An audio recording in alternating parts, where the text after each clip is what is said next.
কিন্তু আমি বলছি চয়নদা, শুধুমাত্র এই 12টা যে রাজ্যের কথা বললাম সেটা সবগুলো যে বিজেপি শাসিত, পশ্চিমবঙ্গ একমাত্র বিরোধী শাসিত এমনটা নয়। দর্শকেরা জানবেন যেখানে চয়নদার দল সিপিএম হচ্ছে কেরলে বাম শাসিত রাজ্য, সেখানে নির্বিঘ্নে এসআইআর হলো। খোদ পিনারাই বিজয়ন পর্যন্ত এই একেবারে এই যে এসআইআর এবং কমিশনের ভূমিকা নিয়ে একাধিকবার প্রশ্ন তুলেছিলেন। বিরোধী শাসিত তামিলনাড়ু রয়েছে, সেখানেও কিন্তু কার্যত সুষ্ঠুভাবে এসআইআর প্রক্রিয়া সম্পূর্ণ হয়েছে।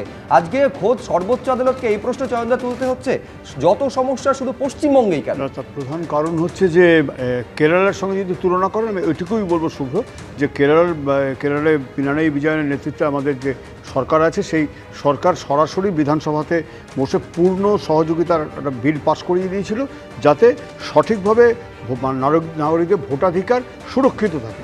আমরা এই ভোটাধিকার রক্ষার লড়াইটা আমরা লড়ছি এবং পরিষ্কার কথা বলছি, ভোটার ছাড়া ভোট হওয়া অসম্ভব। এবং এইটাই স্পষ্টভাবে আজকে যেভাবে চলে আসছে, প্রথম ফেজে নমিনেশন দেওয়া হবে, ভোটার নমিনেশন দেওয়া যাবে 6ই এপ্রিল পর্যন্ত। আগামী 30 দিনের মধ্যে সমস্ত বিবেচনাধীন ভোটারের নিষ্পত্তি করা সম্ভব। আর 19টা ট্রাইব্যুনালের বিজ্ঞপ্তি দেওয়া হচ্ছে, কিন্তু আমাদের প্রায়োরিটাইজ করতে বলেছে সুপ্রিম কোর্ট, বলেছে যে 6 তারিখে যেসব জায়গাগুলোর প্রার্থীরা রয়েছেন তাদের অগ্রাধিকারের ভিত্তিতে আগে। আমাদের এখনকার হিসেবে হচ্ছে 14 জন প্রার্থীর নাম এই ইয়েতে রয়েছে, আন্ডার সাব জুডিস রয়েছে।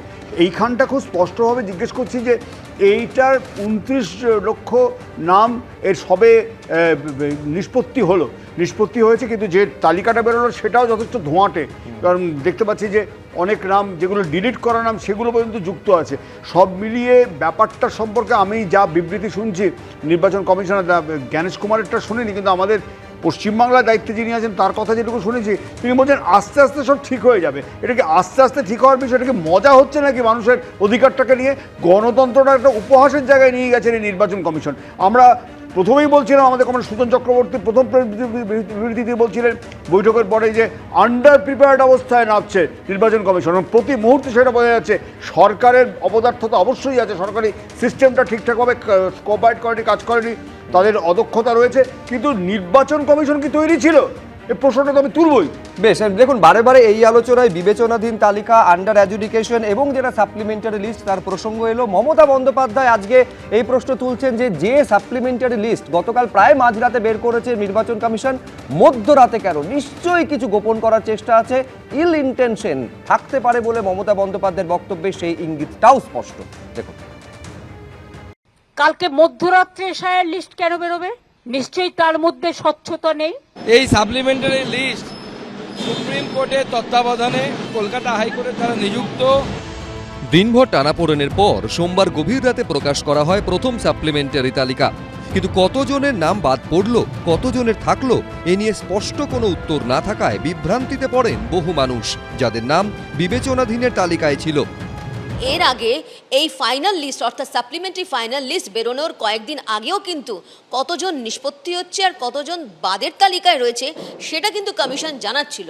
কিন্তু কালকে যখন ফাইনাল লিস্ট সাপ্লিমেন্টারি লিস্ট একদম 12:05 রাতের বেলা যখন প্রকাশিত হলো, তারপর থেকে কতজন বাদ গেছে সেটা কিন্তু নির্বাচন কমিশন এখনো জানাচ্ছে না। ওয়েবসাইটে কালকে চেক করেছি, ওতে আমাকে অ্যাডজুডিশরি দেখাচ্ছে।